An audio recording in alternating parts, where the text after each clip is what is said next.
Olá, vamos começar mais um capítulo da disciplina de Fisiologia Vegetal do Bacharelado em Agronomia do Campus Planaltina, do Instituto Federal de Brasília.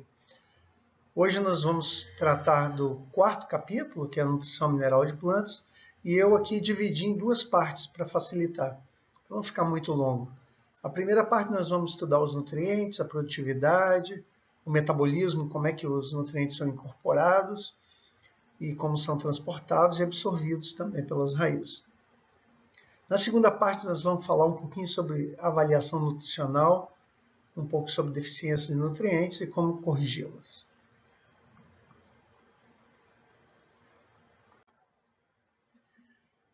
Inicialmente, a gente precisa ter uma noção de como é a ciclagem de nutrientes e como é a ciclagem de carbono. Lembrando que carbono, oxigênio e hidrogênio não são considerados nutrientes. Nutrientes são nitrogênio, fósforo, potássio, cálcio, magnésio, enxofre, zinco, boro, cloro, manganês e etc. O gás carbônico ele é sempre incorporado a partir da atmosfera pelo processo da fotossíntese. Então, as folhas que são verdes, que têm clorofila, conseguem assimilar a energia solar, o gás carbônico, e utilizam a água que é absorvida pelas raízes para fabricar as moléculas básicas da matéria orgânica da planta, que é a glicose. E a glicose depois vai ser transformada em vários outros compostos orgânicos que formam, em geral, os carboidratos de cadeias mais longas, como amido, por exemplo, celulose, as proteínas, que aí entra o nitrogênio como principal nutriente, e também, em geral, os ácidos graxos que formam as gorduras ou os lipídios. Esse material que é incorporado aqui, né, que é basicamente carbono, oxigênio e hidrogênio, ele se distribui pela planta e vem para as raízes para se tornar energia para o crescimento das raízes e, ao mesmo tempo, para as raízes poderem absorver nutrientes e água e retornar para a parte aérea. Esse material que é produzido na parte aérea ou nas raízes, ele pode cair no solo e ser decomposto. Esses resíduos eles são decompostos geralmente em moléculas menores, e essas moléculas menores podem ser absorvidas por animais ou podem ser aproveitadas pelas bactérias, fungos, tanto para crescerem como para reciclarem todo esse material. Alguns desses nutrientes que são originários da decomposição, eles podem retornar à superfície do solo. E o gás carbônico, que é originário dessa decomposição, que é basicamente da atividade microbiana, ele pode ser liberado do solo pelo processo de respiração da matéria orgânica, que é, na verdade, a decomposição, e liberar gás carbônico que vai retornar para a fotossíntese, para ser absorvido novamente. Na verdade, não é absorvido esse gás carbônico, ele é incorporado. Nessa atividade microbiana, liberamos moléculas menores orgânicas, né, os açúcares em geral, aminoácidos, ácidos graxos, mas libera nutrientes também. E esses nutrientes podem ser absorvidos pela planta. Uma parte dessa matéria orgânica decomposta, ela se recondensa e forma moléculas orgânicas grandes, importantes, com muitas cargas negativas principalmente, que é chamado humus, né? São os ácidos úmicos e fúlvicos. Esses ácidos são de cadeias muito grandes, possuem muitas cargas e são responsáveis pela capacidade de troca de cátions do solo, que é a famosa CTC. Então, o humus é fundamental na capacidade de troca de cátions do solo para reter os nutrientes. Nutriente que não é retido no solo, ele pode ser lixiviado pela água. Essa decomposição libera também gás carbônico, que vai ser assimilado novamente em matéria orgânica pela parte aérea. E assim a gente tem uma ciclagem de nutrientes ao longo do tempo.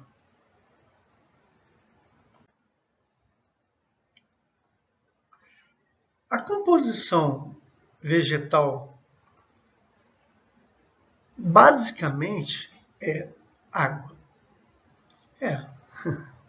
Uma planta basicamente é água. Um pé de tomate, né, um tomateiro, ele tem aí 90% de água. Um pé de alface, ele vai ter aí uns quase 92% de água também. E, em geral, a matéria orgânica das plantas é assim mesmo, é água. E aí tem um pouquinho de matéria seca, né? Aqui nós temos uma divisão mais genérica, que são 75% de água e 25% de matéria seca. O que tem nessa matéria seca? Essa matéria seca é a matéria da planta depois que a gente põe na estufa e seca. Então, 1 kg de matéria vegetal eu ponho na estufa e vou ficar com apenas 250 gramas, às vezes menos. Se for um tomateiro, como eu disse, vai ficar lá 50, 70 gramas. De 1 kg cair para 70 gramas. Né? A matéria seca é formada por carbono, hidrogênio, oxigênio e cinzas. As cinzas são os minerais. Então, se a gente colocar numa mufla, que é uma estufa de alta temperatura, 700, 800 graus, vai queimar essa matéria orgânica, o gás carbônico vai desprender e o que ficar são cinzas, que nada mais são do que os nutrientes, né? Nitrogênio, fósforo, potássio, cálcio, magnésio, etc, etc. E de onde vêm esses minerais? Eles vêm de vários lugares, principalmente dos insumos. Quando a gente coloca um fertilizante no solo, nós estamos colocando minerais. Um nitrato de cálcio, por exemplo, eu estou colocando cálcio e nitrogênio. E vem da atmosfera também. Grande parte do nitrogênio que está hoje incorporado nas plantas veio da atmosfera. É o nitrogênio gasoso, N2, que através da centelha elétrica, ele é nitrificado, é fixado, e aí nós temos esse nitrato aproveitado pela planta. Depois a gente vai ver como é que ele é aproveitado. Uma parte desses minerais vem do intemperismo das rochas.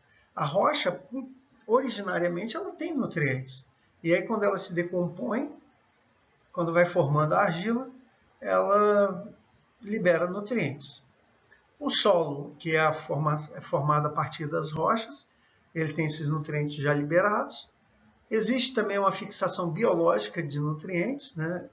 Alguns micro-organismos conseguem fixar nitrogênio atmosférico, por exemplo, o rizóbio, e esse nutriente, então, ele é incorporado dentro da planta a posteriori.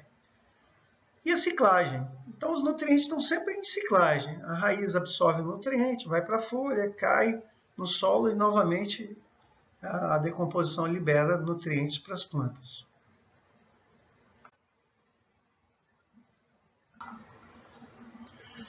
Aqui, essa tabela 5.1, ela indica a composição centesimal das plantas. Em geral, as plantas têm uma composição muito semelhante. Então, se eu pegar a matéria orgânica e fizer o percentual dentro da planta, eu vou ter mais ou menos 6% de hidrogênio, 45% de carbono e 45% de oxigênio. Isso é uma média que tem dentro da planta. Aqui, obviamente, tem os quebradinhos, né, que foi arredondado, porque 6 com 90 daria 96. Depois nós temos os nutrientes em geral. Nitrogênio, geralmente 1,5% da matéria seca, potássio 1%, cálcio 0,5%, magnésio 0,2%, fósforo 0,2%, enxofre 0,1% e silício 0,1%. E os micronutrientes, depois a gente fala em termos de miligrama por quilograma, que seria o ppm, parte por milhão, porque eles estão em muito pequena quantidade dentro da matéria orgânica. E aqui o número relativo de átomos.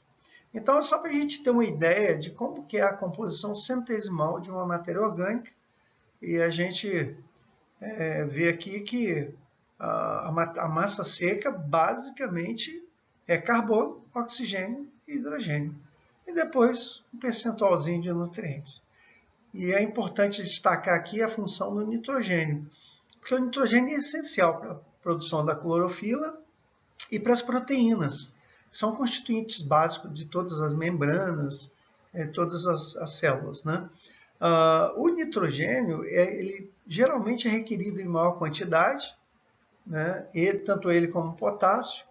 E o nitrogênio também, na forma de proteína, ele se constitui em um reservatório dentro da planta, além dos vacúolos acumularem muito nitrato, que é uma forma de guardar o nitrogênio para ser reutilizado quando necessário.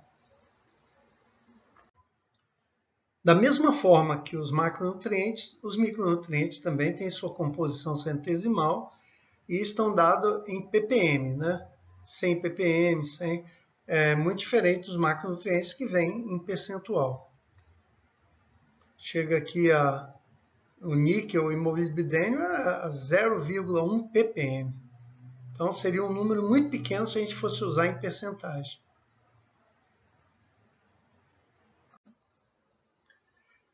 Quais são os fatores que influenciam o crescimento e desenvolvimento das plantas? Qual é a diferença de crescimento para desenvolvimento?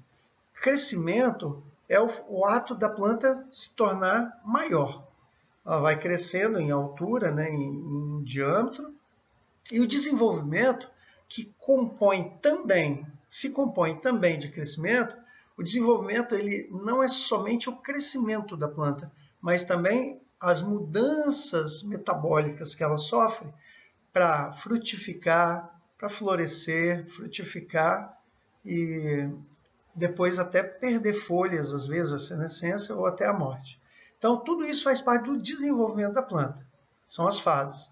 E o crescimento é uma fase, que é de aumentar de tamanho, de volume, que é o que acontece durante o crescimento.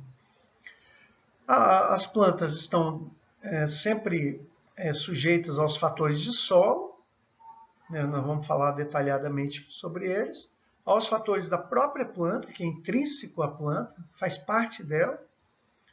Então, do solo, nós teríamos aí os nutrientes, a água, o oxigênio, etc. Na planta, os fatores de planta, principalmente os fatores genéticos, né? E os fatores de clima, que são fundamentais para uma planta crescer, que é a temperatura, a água e luminosidade. Temperatura ideal é fundamental, por quê? Porque a planta precisa de calor para poder realizar os processos metabólicos. A água entra em todos os processos metabólicos e a luz é fundamental para a produção dentro da fotossíntese. Vamos ver então os fatores de solo. Quais são? Basicamente, se a gente for enumerar, aqui a gente ficaria horas falando sobre fatores de solo, mas aqui nós temos os principais. A natureza química, que vem da composição mineralógica do solo, a reação do solo, que é o pH, que também influi na disponibilidade de nutrientes, os elementos tóxicos, que podem prejudicar o crescimento da planta, a presença de metais pesados, que tanto podem prejudicar a planta como ao ser humano, porque geralmente os metais pesados são carcinogênicos e teratogênicos, ou seja, causam câncer e mutações nos fetos, né? E o teor de matéria orgânica, que é fundamental para nós termos uma boa estrutura do solo e, ao mesmo tempo, bastante CTC, ou capacidade de troca de cátions. Reações de sorção e precipitação são as reações entre os próprios nutrientes, ou dos nutrientes com as cargas das argilas e da matéria orgânica. Reações de oxirredução, que são aquelas reações que estão relacionadas principalmente quando você tem uma falta de oxigênio, por exemplo, e aí ocorre redução. O ferro é muito comum isso. Ou, tiver bastante oxigênio, oxidação. A oxidação e a redução muda a disponibilidade de alguns nutrientes. E a salinidade? Salinidade é quando o excesso de sais no solo ocorre e que dificulta as plantas absorverem água e alguns nutrientes. A outra natureza do solo que influencia muito o crescimento das plantas é a natureza física, que é a densidade e a umidade do solo. Lembrando que um solo menos denso ele tem mais porosidade. Quanto mais porosidade, melhor para a aeração do solo, sendo que as raízes precisam de oxigênio para poder crescer e continuar absorvendo água e nutrientes. Lembrem que a absorção de água e nutrientes pelas raízes ocorre principalmente na região do crescimento, basicamente. E a natureza biológica, que tem aí como principal fator a presença dos micro-organismos, da biota toda do solo, minhocas, os vários animaizinhos do solo, tudo isso compõe uma vida no solo que ajuda a ciclagem de nutrientes, a sua liberação e a sua absorção pelas plantas. Depois nós temos os fatores de planta. Esses fatores de planta, eles estão ligados principalmente à genética da planta. Então, a planta ela tem capacidade de absorver mais ou menos nutrientes de acordo com a sua genética dos transportadores iônicos que estão lá nas células das raízes. A eficiência de absorção de nutrientes, então, de uma certa forma, é determinada pela genética. A alelopatia é um outro fator, que é a influência de uma planta sobre a outra. Às vezes a planta libera compostos químicos que influenciam para crescer mais ou menos plantas que estão ao seu derredor. Doenças, pragas e plantas espontâneas. As pragas e doenças reduzem a produtividade das plantas. Muitas vezes uma praga ela reduz a área foliar, a doença influencia às vezes até no metabolismo da planta. E as plantas espontâneas são aquelas plantas que nós não queremos no meio da cultura, porque elas competem com as nossas plantas cultivadas. Então, são vulgarmente chamadas de ervas daninhas. E o sistema de manejo. Então, se eu podo uma planta, ela tem propensão a produzir mais ou menos. Se eu adenso, coloco muitas plantas juntas, pode ser que a produção caia, ou a produtividade aumente, pode ser. Então, tudo isso tem que ser levado em conta quando nós tratamos de uma cultura. Sobre os fatores de clima, é fundamental nós entendermos alguns pressupostos. Por exemplo, temperatura. Temperatura ideal para a maioria dos organismos vivos está aí na faixa de 20 a 35 graus Celsius. Mas os seres vivos eles vivem a menos 35 graus ou até mais 75 graus. São poucos organismos, mas conseguem viver. E a faixa de crescimento ideal, como eu falei, de 15 a 40 graus, mas a maior parte das plantas cultivadas estão na faixa de 20 a 35 graus. A temperatura é importante para a planta porque ativa a velocidade das reações enzimáticas. Então, quanto maior a temperatura, melhor o metabolismo, mais rápido o metabolismo, até que se atinja um ótimo. Se eu esquentar demais, eu vou acabar desnaturando as proteínas, que são as enzimas, e aí eu tenho redução nas atividades metabólicas, na atividade metabólica como um todo. Então, a temperatura vai influenciar a fotossíntese, a respiração, a permeabilidade da parede celular, a absorção de águas, de nutrientes, a transpiração, a atividade enzimática, vai influenciar muito na atmosfera do solo, porque se tiver mais decomposição, vai ter mais gás carbônico e assim por diante. Além da temperatura, nos fatores de clima nós temos a água, que desempenha um papel crucial na absorção de nutrientes. O nutriente ele só entra dentro da raiz se ele for transportado em água, ele estiver solúvel na forma de íon. Então é fundamental ter água. Por isso que planta não absorve nutrientes se tiver o solo seco. O mecanismo de transporte de nutrientes até a raiz, que é um subcapítulo dentro da absorção de água, né? Ele ocorre, de água e nutrientes, ocorre em três formas a absorção de nutrientes. Ele tanto pode chegar à raiz pela interceptação radicular, então o nutriente está parado, a raizinha vai crescendo até tocar o nutriente. O outro é o fluxo de massa, quando a água vai sendo transportada dentro do solo para se aproximar da raiz, isso nós chamamos de fluxo de massa, o transporte de água com os nutrientes. E aí o nutriente vai dentro dessa água para entrar dentro da raiz. Isso é provocado por uma diferença de potencial hídrico. Quando a planta perde água por transpiração, essa água tem um contínuo, vai até o solo, e mais água vai entrar na raiz para ocupar o espaço que a água evaporada ou transpirada na folha liberou. E por último, a difusão.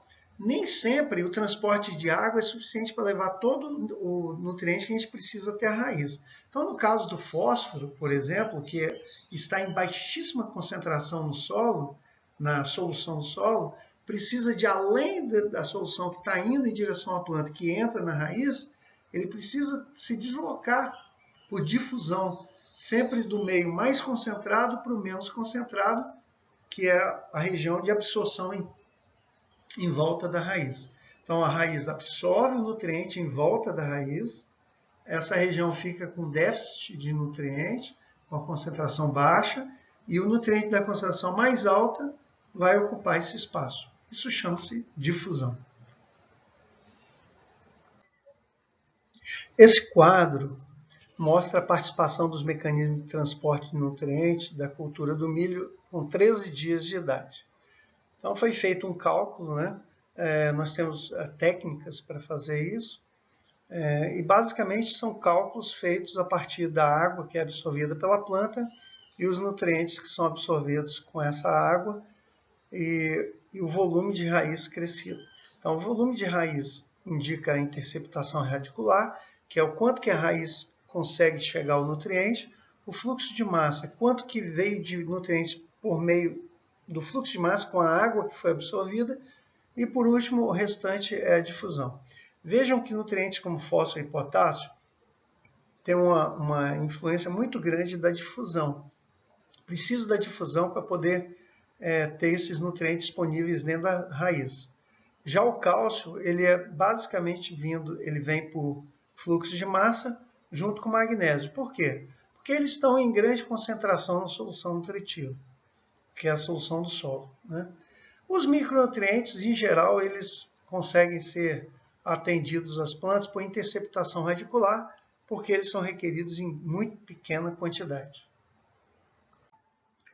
Dentro dos fatores de clima, então, nós temos a água como principal fator de clima. Sem água, as plantas não produzem. É fundamental que a água esteja disponível, principalmente nas fases de maior metabolismo da planta, como, por exemplo, o florescimento. Não tendo água no florescimento, vai comprometer toda a produtividade da planta. Além disso, a água é o principal fator de transporte de íons para dentro da raiz. O vento, que altera significativamente a transpiração da planta. Então, uma planta que está sob um pouco mais de vento, ela transpira melhor, transpira mais e tem mais fluxo de água e, consequentemente, nutrientes por dentro dela. Em contrapartida, vento em excesso também provoca déficit hídrico nas folhas, às vezes comprometendo até com a queima das folhas mesmo, né? A luz, que é fundamental na forma de fótons, que são assimilados dentro da fotossíntese para compor toda a composição orgânica da planta. E aí, na luz, nós temos a intensidade, né? No inverno, a intensidade de luz é menor do que no verão, e a duração. Os dias no inverno são mais curtos que no verão. Então, a influência da quantidade de fótons é diferenciada pela intensidade e pela duração da luz, e que, consequentemente, vai influenciar na produtividade da planta. Temos ainda os fatores de planta. O principal deles é o genético, que depende da espécie e da cultivar. Algumas cultivares são melhoradas, têm uma produtividade maior, outros são mais resistentes. A eficiência na absorção de nutrientes das plantas é diferenciada e diferenciam-se principalmente em função da genética, que é o fator que determina quais os transportadores iônicos nós vamos ter na raiz. E aí nós temos diferenças na absorção de nutrientes, tanto morfológicas como fisiológicas. As morfológicas dizem respeito ao comprimento de raiz, ao volume de raiz, à relação raiz-parte aérea, a presença de micorrizas, que são fungos, que aumentam a extensão da raiz para absorver mais nutrientes. E fisiológica é a habilidade do sistema radicular de modificar a rizosfera, jogar ácidos para fora da rizosfera, fora da raiz, e absorver mais nutrientes. Então, além desses fatores, a presença de alguns transportadores iônicos é fundamental na planta. E algumas plantas também têm ajuste osmótico, ela consegue viver em locais com déficit hídrico muito grande, como, por exemplo, as plantas de deserto. As crassuláceas, por exemplo, elas conseguem modificar, ajustar muito os estômatos para perder menos água, né? Conseguem absorver água de um potencial hídrico bem menor no solo e assim conseguem se diferenciar das outras plantas. E a alelopatia, que é um efeito de interferência de uma planta sobre a outra. Pode ser tanto na emissão de um composto químico quando ela está viva, ou tanto quanto na decomposição. Então a planta morre, na sua decomposição são liberados compostos orgânicos que influenciam na germinação e no crescimento das outras plantas.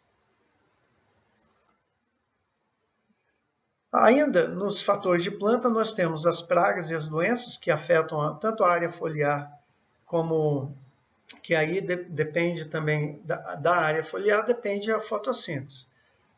Se você tem mais fotossíntese, tem mais área foliar, tem mais fotossíntese, tem mais área foliar.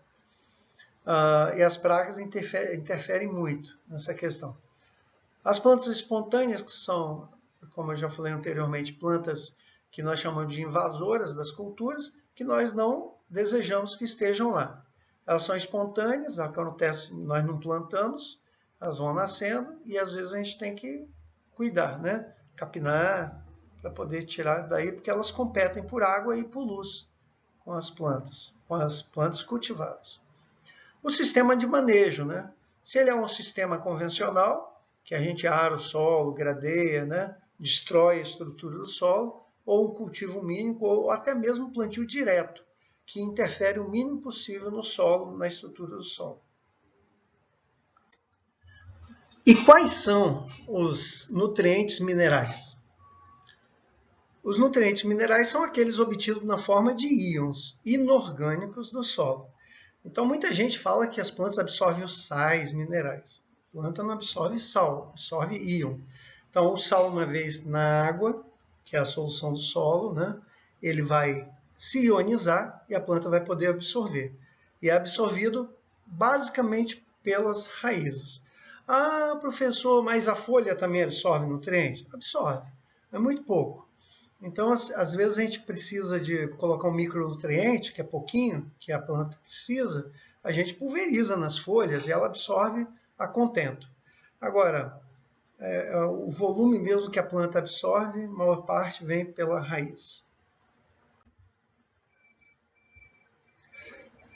E por que as plantas são consideradas mineradoras da crosta terrestre? Porque as plantas, elas conseguem retirar nutrientes e os nutrientes da fase mineral vêm repor a solução do solo, né? Mas as plantas fazem parte da ciclagem também. Alimentam os animais com os seus frutos, com as flores, e esses dejetos dos animais, dos insetos, voltam para a terra para poder fazer a reciclagem dos nutrientes. E aí tem a orelha de madeira, né? São organismos que também ajudam, de uma certa forma, a fazer toda a ciclagem de nutrientes. Aí os nutrientes entram na biosfera predominantemente pelo sistema radicular das plantas. E, através dos frutos, acaba chegando aos insetos, ou às folhas que eles comem, e os pássaros e outros animais. Tudo isso vai virar CO2 quando for decomposto.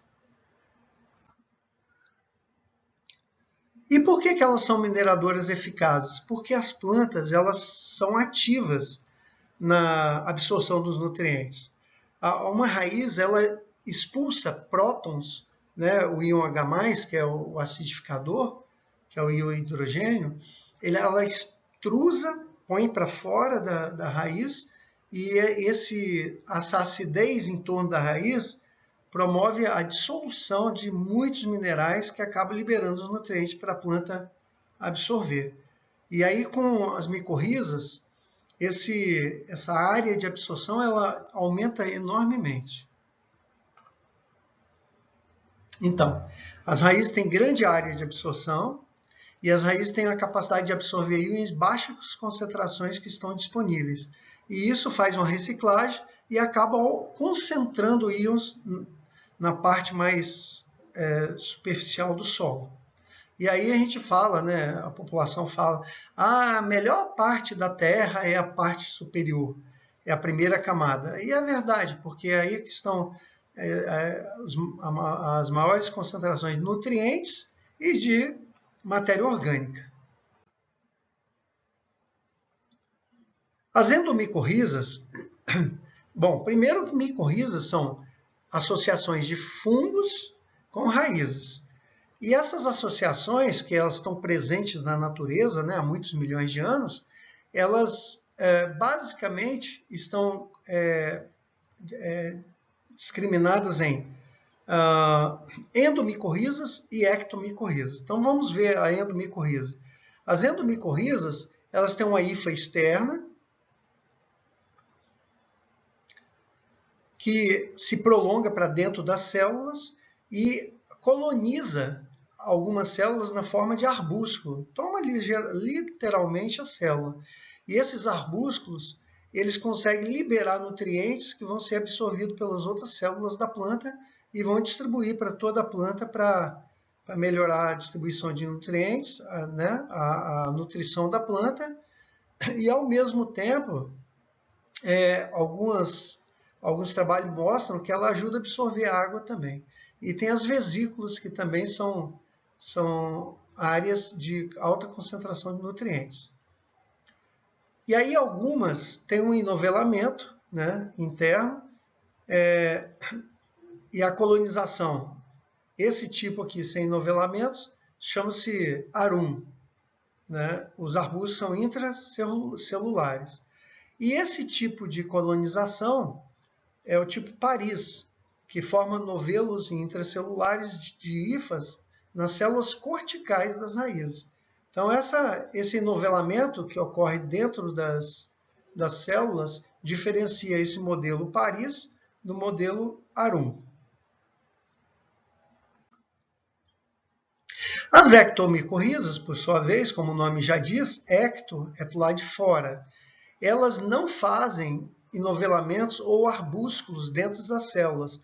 Elas têm uma rede de Hart dentro das células que transmitem os nutrientes e por fora tem o sistema de hifas, né, que é um manto de hifas. E aí, as ectomicorrizas se diferenciam muito das endomicorrizas primeiro, a maior parte delas está do lado de fora das plantas. A segunda coisa que diferencia muito é que ela ocorre muito em plantas basicamente coníferas, tipo pinos, né? E outras plantas arbóreas. Então, essa é uma grande diferença das endomicorrizas. E professor, e as endomicorrizas ocorrem em quais plantas? Todas as plantas que vocês cultivam, que a gente cultiva, com raras exceções. Por exemplo, repolho é uma crucífera, não ocorre endomicorriza, mas as demais todas ocorrem. E aí nas árvores, né, do tipo pinos, aí ocorrem ectomicorrizas. Aqui são fotos, microfotografias, né, mostrando as estruturas de micorrizas dentro das células da raiz. Aqui os enovelamentos, né, aqui os arbúsculos, e algumas estruturas que ocorrem, rede de Hart, por exemplo.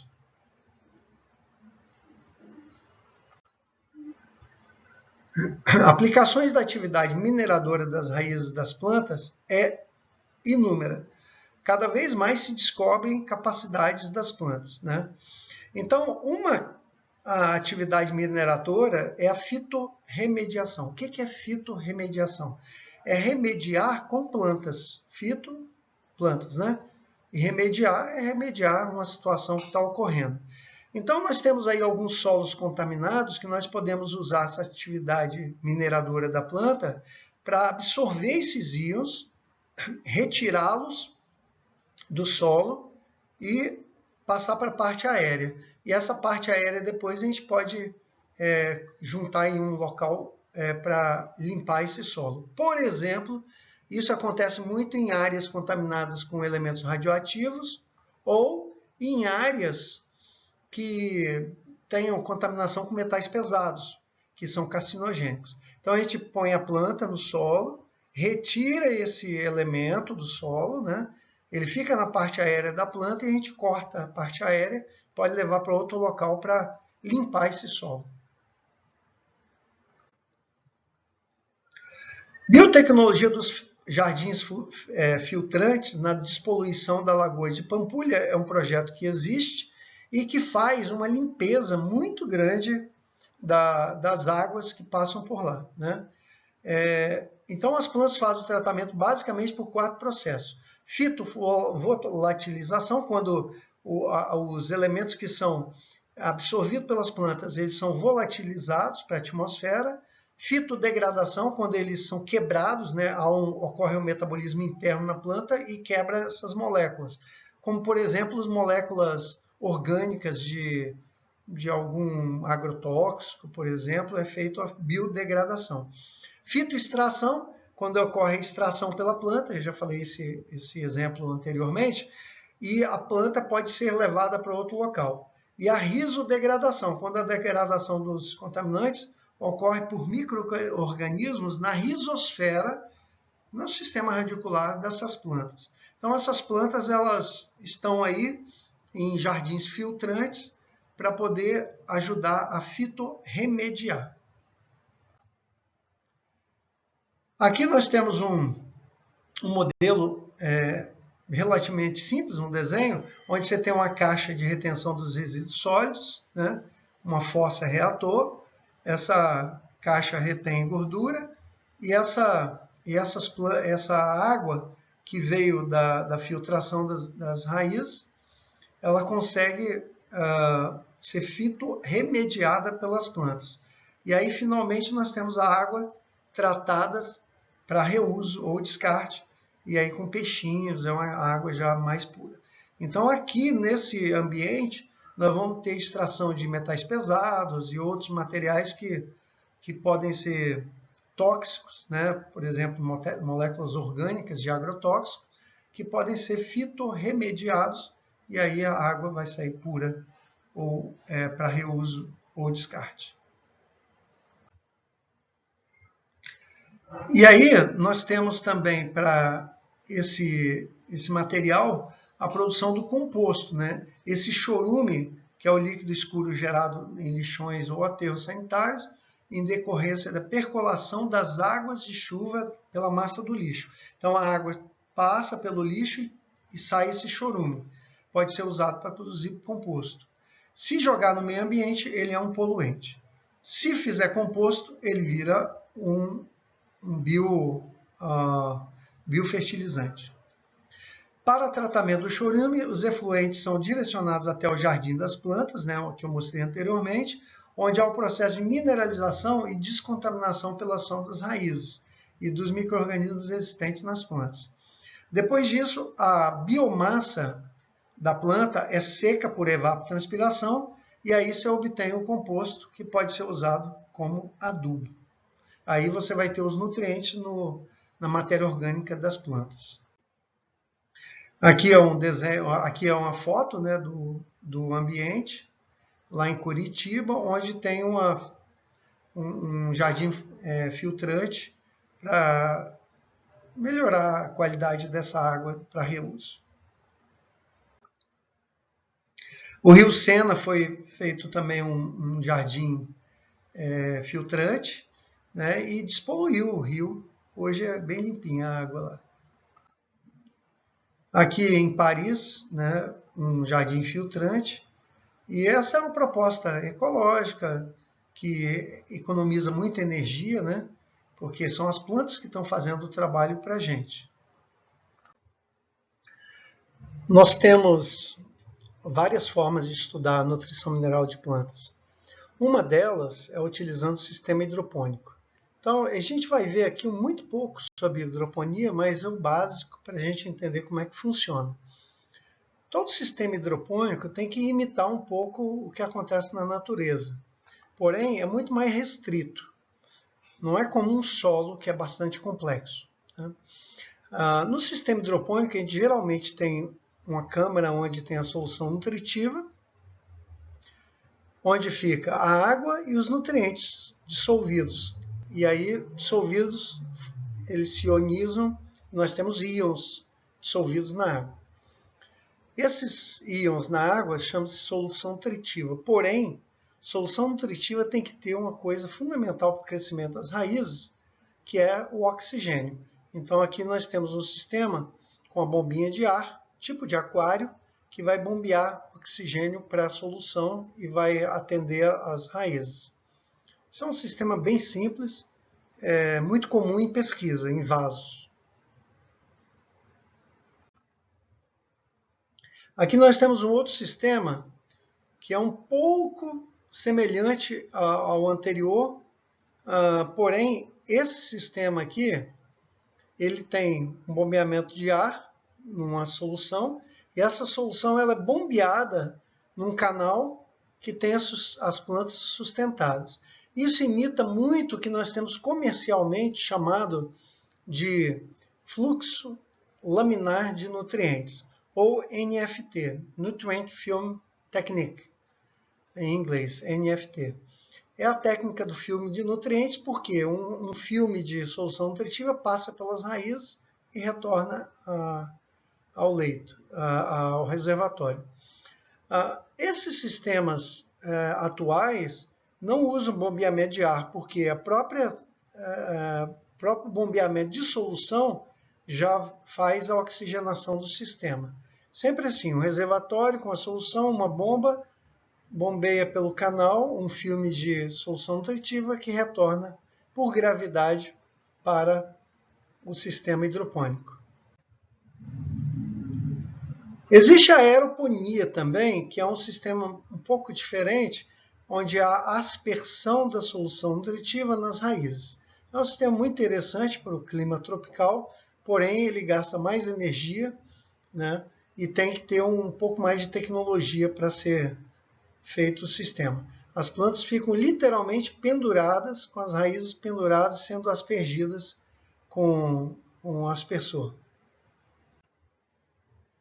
Esse outro sistema, que é o de subirrigação, ele pressupõe sempre você jogar a solução nutritiva até alcançar o topo das raízes, a parte do colo das plantas, e imediatamente você desliga o bombeamento e a solução retorna. Aqui tem vários sistemas, né? Pode bombear e desligar a bomba e pode também fazer um sifão, que toda vez que a solução chega ao topo, aí o sifão se arma, baixa a solução toda. Esse sistema também é usado em aquaponia com sifão. Nós fizemos uma maquete, levamos ao Conecta, e lá nós tínhamos esse sistema com sifão. Nós temos uma composição de solução nutritiva que deve ter, no mínimo, todos os nutrientes essenciais, senão as plantas não crescem, não completam o ciclo. E essa solução aqui, a muito famosa, de Hoagland, ela veio em 1929, 1935, teve uma adaptação, e ela é muito usada no mundo inteiro. E aqui você pode ver assim, uma solução com 1 milimolar, aí você faz uma solução estoque e coloca um número de ml de cada uma das soluções para poder compor a solução final. Então, quando a gente vai fazer vasos com solução nutritiva, a gente prepara essa solução e depois a gente pode repor a mesma proporção dessas soluções de estoques e aí variando, tirando, por exemplo, 6 ml de nitrato de potássio a gente retira o potássio da solução e pode adicionar uma outra solução com nitrato, o nitrato de sódio, né, mas que não tenha potássio. Com isso, a gente pode provocar a ausência de um nutriente que a gente daria o nome de deficiência nutricional. Então, assim, a gente pode fazer soluções variando todos os nutrientes que a gente queira.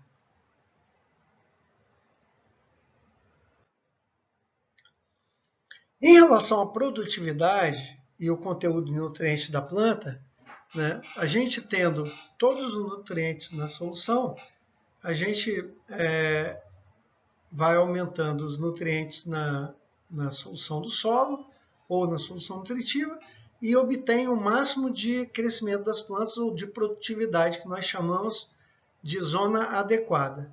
Se tiver abaixo de 90%, nós estamos com nutrientes críticos. Quer dizer o quê? Tem algum nutriente que está limitando a produção. Então, acima de 90%, a gente entende que a produção está adequada. Quando a gente aumenta demais o nível dos nutrientes, nós podemos ter toxidez.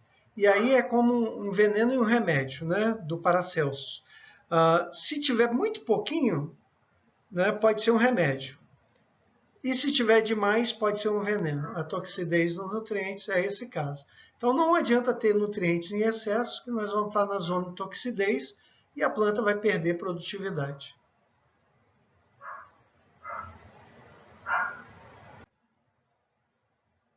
E aí nós temos que entender a lei do mínimo. A lei do mínimo de Liebig, de 1843, diz o seguinte, que a produção de uma cultura ela é limitada pelo nutriente que está em menor disponibilidade no solo, ainda que todos os outros elementos estejam disponíveis na quantidade adequada. Quer dizer o quê? Se o potássio estiver abaixo do mínimo necessário, a cultura não consegue produzir. É como um barrilzinho que, se você tirar uma dessas paletas aqui, ó, ou diminuir, ele vai limitar a produção ou a quantidade de água que você vai poder ter no barril por aquele nutriente. Então, se a gente baixasse o magnésio aqui, ó, até aqui embaixo, a quantidade de água estaria limitada até essa altura. E por que estudar nutrição mineral de plantas? A produtividade depende, em parte, dos nutrientes minerais do solo. Então, a biomassa vegetal fresca, ela tem 80 a 90% de água, né, de 75% para cima, e tem de 10 a 20% de massa seca. Então, para entender essa massa seca aqui, nós temos que saber que uma grande percentual dela, 45% é de carbono, 45% de oxigênio e o restante de hidrogênio e um pouco de nutrientes, né? São 4 a 5% de nutrientes. Então, é fundamental a gente estudar a nutrição de plantas para a gente conseguir com que esse percentual de massa seca seja o máximo possível com o mínimo de nutrientes possível. Então, o aumento da produção agrícola, ele depende do nutriente que nós estamos usando. Aqui é um experimento com esterco bovino, cama de frango e esterco ovino. Vejam que há diferença, ó, as letrinhas são diferentes. A, B, C, C e C. Aqui é o número de folhas por cabeça, ó, A, B, B e B. Então, da testemunha para o esterco bovino, houve diferença. E do esterco bovino para a cama de frango, nós não temos diferença. Então, a gente estudando os nutrientes e a quantidade de nutrientes, a gente pode chegar à produtividade máxima da cultura. E assim a gente pode fazer muitos outros experimentos e avaliar algumas variáveis. Por exemplo, altura de plantas, ó, o controle e o fertilizado, A e B. Quer dizer que tem diferença estatística na altura de plantas. Aqui é outra planta, ó, controle e fertilizado, não teve diferença. Controle e fertilizado, também não teve diferença na altura de plantas. Então, toda vez que a gente trabalha com algumas variáveis, a gente tem que fazer uma análise estatística para ver se tem diferença. Então, aqui, por exemplo, não teve diferença na altura, porém, teve diferença no número de folhas, de B passou para C. E assim a gente pode fazer vários experimentos e analisar o que as plantas estão respondendo à fertilização ou não. Ah, mas por que aqui não teve diferença? Provavelmente porque onde foi fertilizado o solo, controle, já tinha nutrientes suficientes para a planta crescer.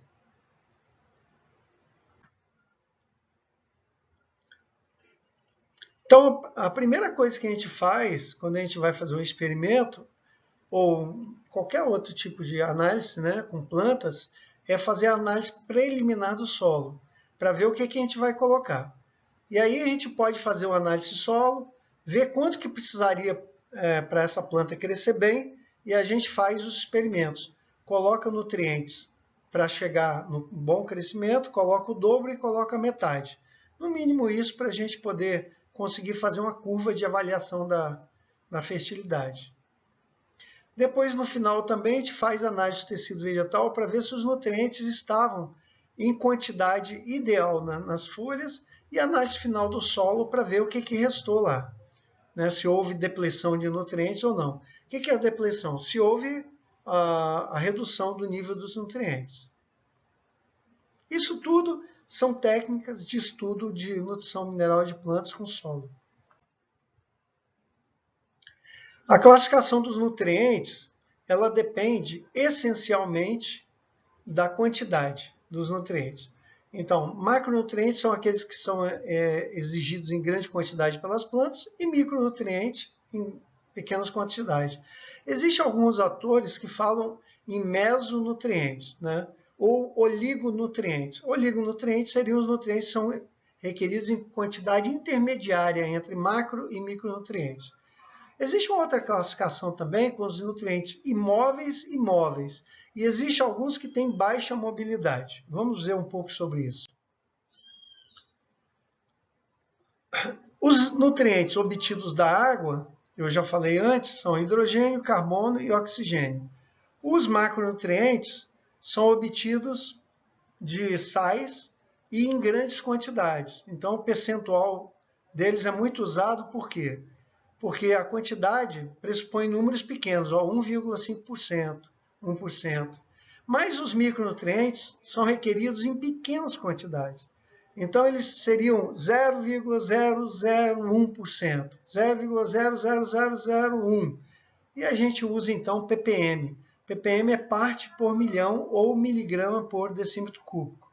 Miligrama por decímetro cúbico, então, para cloro, o ideal seriam, que geralmente a gente encontra na massa seca, 100 miligramas por decímetro cúbico. Ferro, 100 miligramas por decímetro cúbico. Existem alguns micronutrientes que são requeridos em tão pouca quantidade que é até difícil fazer estudo com eles, que é o caso do níquel e do molibdênio, que eles são requeridos em 0,1 ppm, ou 0,1 miligrama por decímetro cúbico, ou litro de solução nutritiva.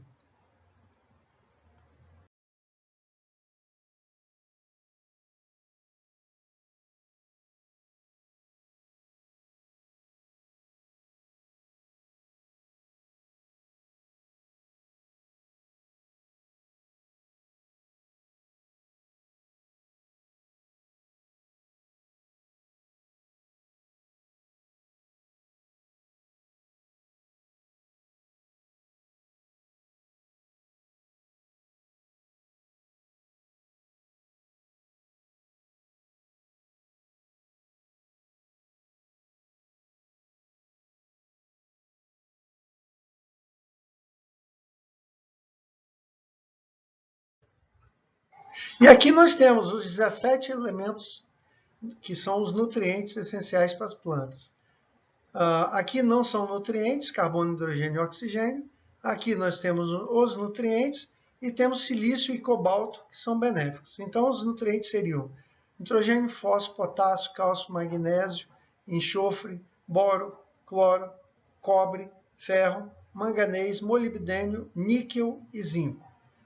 Então, sem esses daqui, ó, não é possível que a planta cresça ou faça o ciclo completo, que é crescer e se reproduzir em forma de semente, ou fruto ou semente.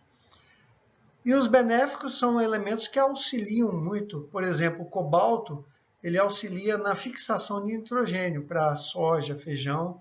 O silício dá resistência às paredes celulares para evitar as contaminações com fungos e bactérias.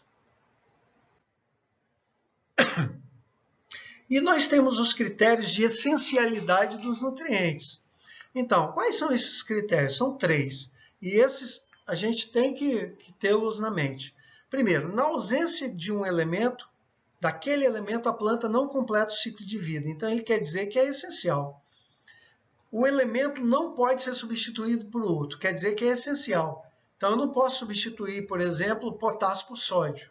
Tirar totalmente o potássio e botar sódio, a planta acaba não completando o ciclo. E o elemento deve estar diretamente envolvido no metabolismo da planta, como constituinte de um composto essencial, ou ser necessário para a ação de um sistema enzimático.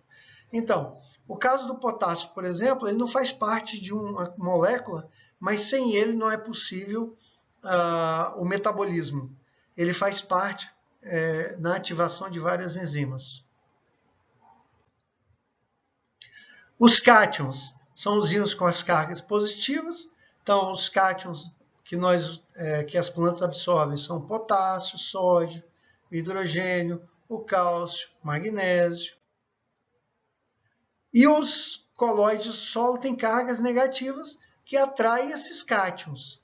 Então, as carguinhas negativas das argilas são responsáveis para absorver os cátions. Professor, mas aqui tem um alumínio que você não mostrou antes como nutriente. Alumínio não é nutriente, ele é tóxico para as plantas. E nós temos os ânions: cloreto, nitrato, borato, sulfato, fosfato. Esses íons negativos, que são os ânions, eles também são absorvidos em cargas chamadas cargas positivas.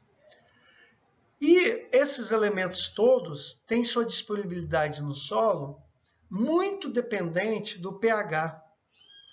Então, conforme aumenta o pH, a disponibilidade de alguns íons aumenta, alguns aumentam e depois tem a disponibilidade reduzida, e alguns, quando o pH aumenta, ele reduz muito a disponibilidade. Por exemplo, ferro, cobre, manganês e zinco, os micronutrientes principais. Então, é fundamental que o solo não tenha pH alto, mas também é fundamental que o pH não esteja muito baixo.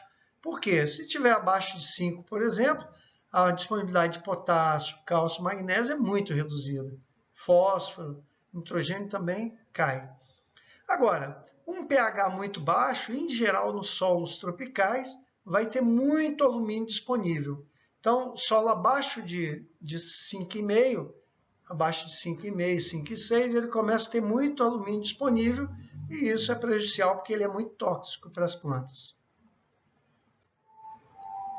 Chegamos aqui ao final dessa primeira parte, né, onde nós falamos dos nutrientes no solo, a quantidade de nutrientes, a classificação, e a próxima aula a gente então vai ver a segunda parte de nutrição mineral de plantas, que é a absorção e transporte de nutrientes, o metabolismo de assimilação deles e, finalmente, a avaliação nutricional, deficiências nutricionais e como corrigi-las.